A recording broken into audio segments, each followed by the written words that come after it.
આજે બનાવશું જામુન સોટ. તેના માટે સરસ પાકેલા જાંબુડા લેશું. જાંબુડાને સાફ કરી તેના ઠળિયા દૂર કરી લેશું.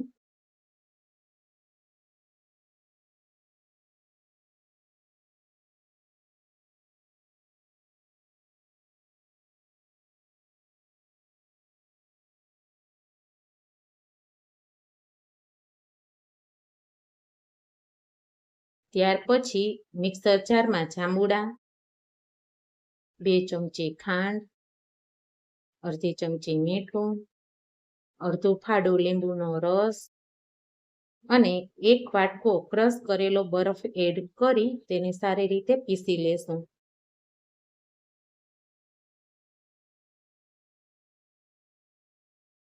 જાંબુડાની પેસ્ટ રેડી છે.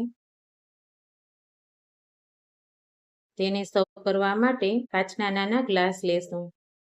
ગ્લાસની કડ ઉપર લીંબુ લગાવી તેને મીઠામાં બોળી લેશું. આ રીતે બધા ગ્લાસ તૈયાર કરી લેશું. તેમાં જાંબુનો પલ્પ એડ કરશું. રેડી છે જામુન સોટ્સ.